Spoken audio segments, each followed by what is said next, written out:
Ауылдан қалаға бара жатқанбыз. Рөлде мен отырмын, жанымда жеңгем, ағамның әйелі. Жеңгеммен екеуміз бұрыннан бір-бірімізге ерекше көзқараспен қарайтынымызды сезетінбіз. Бірақ ешқашан тыйым шекарасынан аттап көрмегенбіз.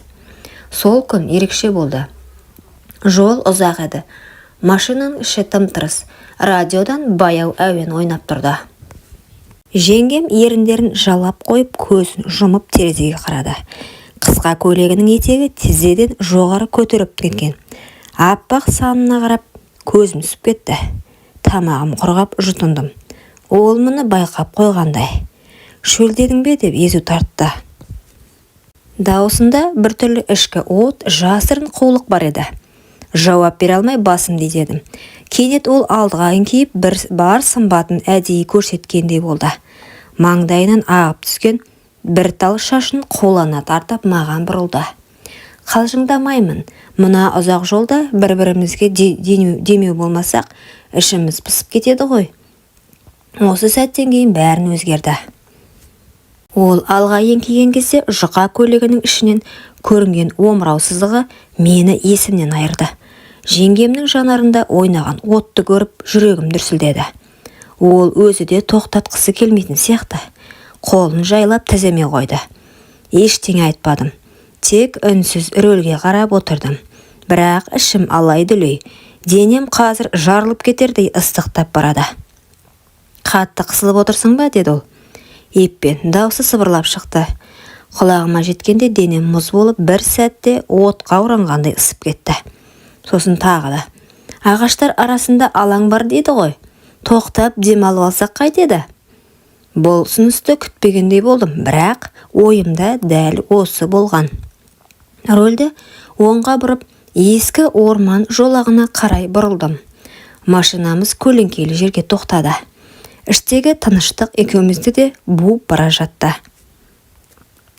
Ол баяу қозғалып жаныма келіп отырды, саусақтарыма жанаса ұстап. Мұны екеуміз ұмыта алмаймыз, білемін, бірақ сен туралы тым көп ойлай берем, деді.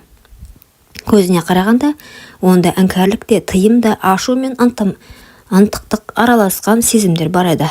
Сол сәтте оның бетінен ақырын сүйіп қалдым. Қарсыласқан жоқ, керісінше мойныма оралып, демін мойнына төкті. Екеуміз үнсіз түсінісіп, бір-біріміздің ыстығымызға иіріп, баяу, асықпай шешіндіріп, алақанмен сипап, денені сөзсіз сөйлетіп, тым тереңге сүңгідік. Сол күннен кейін бәрі өзгерді. Көліктің іші тым тыныш еді. Жеңгем әлі де жаныма сүйеніп отыр. Шашынан тараған иісі жүрегімді шымырлатты. Аз ғана уақыт бұрын болған сәт. Қазірдің өзінде өңім бе, түсім бе, айыра алмай отырмын. Біз бұлай болмауымыз керек еді, деді ол сыбырлап. Даусы дірілдеп шықты. Бірақ беті әлі де менің иығымда. Аяқ киімінің ұшы шөпке батып кеткен. Көйлегі мыжылып қалыпты. Мен үндемедім. Қолымды оның жамбасына қойып, жай ғана сипадым. Бұл жауап емес. Бұл қимастық еді. Саған сендім, бірақ өзімді ұстай алмадым. Мен де тек сен болдың көз алдымда. Басқаның бәрі өшіп қалды. Жеңгем орнынан тұрып, көйлегін түзеп, айнаға қарап шашын реттеді. Бірақ көзі әлі де менде. Ішінде не жатқанын оқи алмадым. Сезім бе, өкініш пе, әлде екеуі бірдей ме? Ағаң білсе не болады, деді ол ақырын ғана. Білмейді. Бұл тек екеумізге тиесілі. Осы ағаштардың, осы жолдың, осы машинаның ішінде ғана қалу керек. Ол күрсінді, терең, қиналған күрсініс. Бірақ ештеңе айтпай орнына қайта отырды. Жолды жалғастырдық. Бірақ бұл сапар бұрынғыдай емес еді. Көлік ішінде үнсіздік, тек радиодан баяу ән ғана естіледі. Сырт көз ештеңе байқалмас еді. Бірақ екеуміздің жүрегімізде бір құпия мәңгілікке орнығып қалды. Ауылға қайтқаннан кейін бәрі бұрынғыша көрінді, бірақ мен үшін өмір ешқашан бұрынғыдай болмады. Күнде таңертең көзімді ашқанда есіме түсетін жалғыз адам, жеңгем. Түнде көзімді жұмғанда сезетін жалғыз жан тағы да сол. Бір апта өтті, тағы да бір апта. Ол үндемеді, мен де үндемедім, бірақ кездейсоқ көзіміз түйіскенде екеуміз де бәрін қайтадан сезінетінбіз.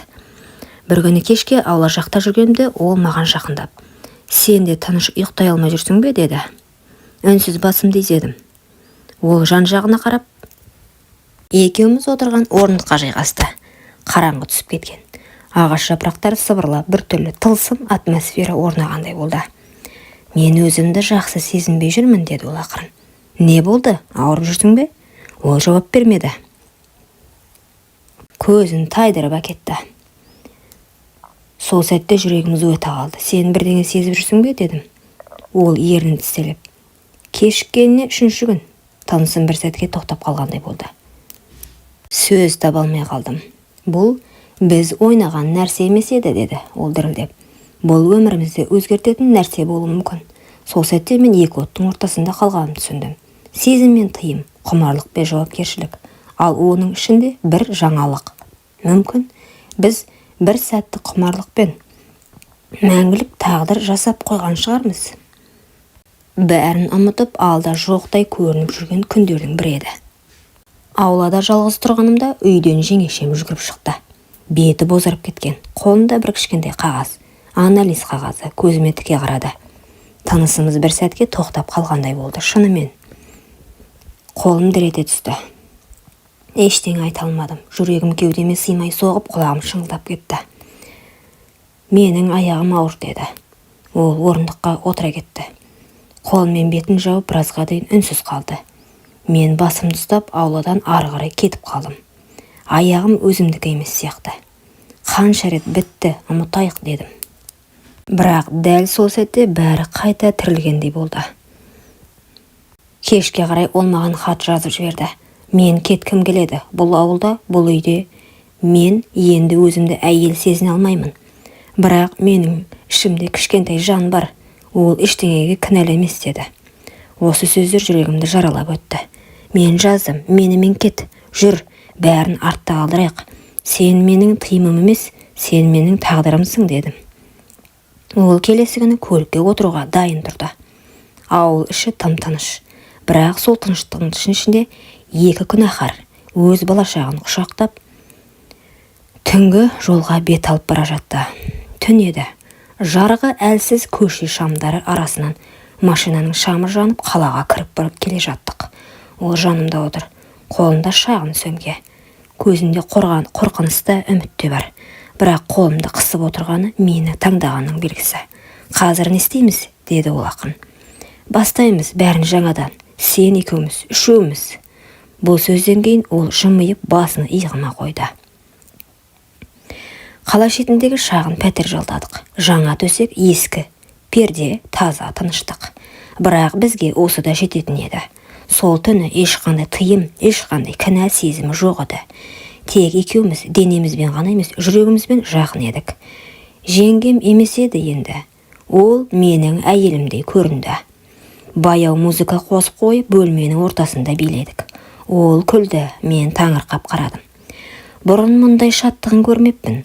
Бір сәтте қолыммен белінен тартып, маған жақындаттым. Ерніме жанасып, көзін жұмған күйі сыбырлады: «Саған сенемін. Менің балам сенің жүзіңе ұқсасыншы». Бұл сөз жүрегімде жоқ тастап жіберді. Таңертең шай үстінде ол маған жұмсақ қарап: «Ештеңеге өкінбеймін, осы сезім үшін бәріне дайынмын», деді. Мен саған үй, тыныш өмір, махаббат сыйлай алмасам да, сенің арманыңды қорғауға дайынмын, дедім. Осылайша бір түнді құмарлық мәңгілік махаббатқа айналып бара жатты. Таңғы шай үстінде ол маған күлімдеп қарады. Көзінің астындағы жеңіл көгерген іздер ұйқысыз түннің, ал ұялы күлкісі шексіз сенімнің белгісінде еді. Мен үнсіз тұрып телефонымды қарадым. Хабарламалар ішінде бір нөмір таныс боп көрінді. «Ағам, сенімен сөйлесуім керек, маңызды». Жүрегім дір ете қалды. Қолым дірілдеп, аузыма сөз түспей қалды. «Не болды?» дедім. Бірден байқап: «Жай, жұмыс жайлы. Ағам жазыпты», дедім. Ол бәрін білді ме екен? Мен басымды изедім, іштей өз-өзімді жұбатқан болып. Білсе де түсінетін шығар, мен шын ғашықпын ғой. Ағаммен қаланың сыртындағы ескі кафеде кездестім. Келіп отырып алдымнан қарады. Көзінде мұз. «Сен бақыттысың ба?» Бұл сұрақ мені есеңгіретіп жіберді. Иә, мен бақыттымын, білесің бе? Сенің бақытың менің қасіретім екенін. Мен үнсіз қалдым, ағамды темекі тұтатып. Қайталап сұраймын, бәрін білем. Сен оны алып кеткен жоқсың, ол өзі кеткен. Бірақ сен бауырым бола тұра, менің арқа тұтар інім бола тұра, қалай? Мен басым салбыраттым. Жоқ, сенің рұқсатыңды сұрай алмадым, себебі ол жүрегімнен бұрын орын алды. Сенің әйелің емес еді ол менің тағдырым болды. Ал менше, мен кіммін енді саған? Аға көзін жұмды да орнынан тұрды. Екеуің бақытты болыңдар, бірақ мен үшін сен жоқсың. Қанынан туған іні емес, еркектен қыз тартып алған бөтенсің енді.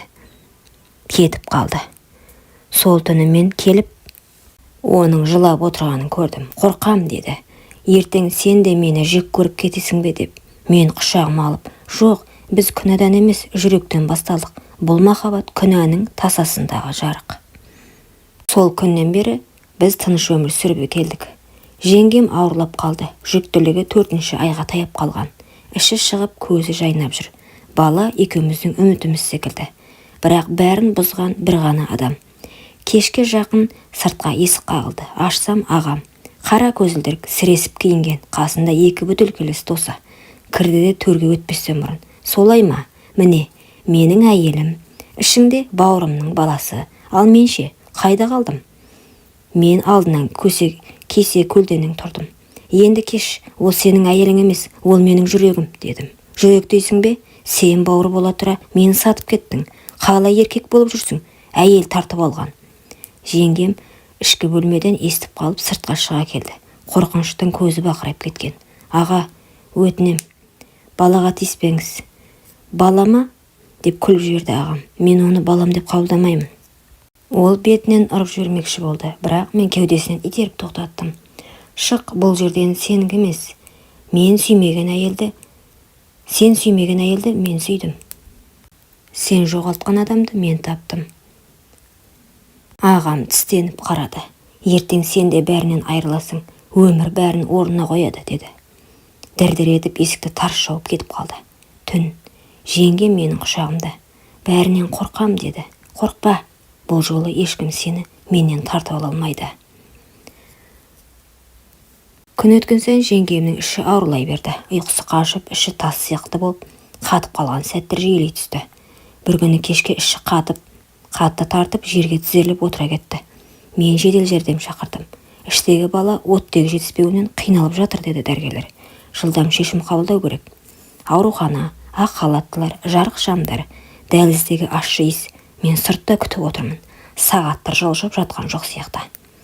Ақыр бір мейірбике шығып, құттықтаймын, ұл бала. Бірақ не, дедім, орнынан атып тұрып. Анасының жағдайы ауыр, жатырынан қан тоқтамай жатыр. Біз қолдан келгенін жасап жатырмыз, деді. Жер айналып кеткенде болды. Құлағымда тек жеңгемнің дауысы жаңғырып тұр. Сенің жүзіңе ұқсасыншы. Арада 2 сағат өтті. Дәрігер шықты. Жүзінен ақ бәрі белгілі болды. Өкінішке қарай, анасы өмірмен қоштасты, деді. Бала аман, бірақ шала туған. Көп күтім керек болады. Мен сандалып қалдым. Қуаным керек пе? Әлде жылауым керек пе? Бір аптадан кейін мен баланы құшағыма алып, зират басында тұрмын. Қолымда махаббаттан қалған жалғыз естелік. Ал алдымда оның топырағы жаңа ғана суарылған беті. Таныштық, кешір мені, сені шын сүйдім, бірақ қорғап қала алмадым. Құрметті оқырман, өмірден алынған шынайы оқиғалар ұнап жатса, лайк, комментарий жазып қолдап кетіңіздер. Менің каналыма тіркеліп кетуіңізді ұмытпаңыздар. Келесі кездескенше.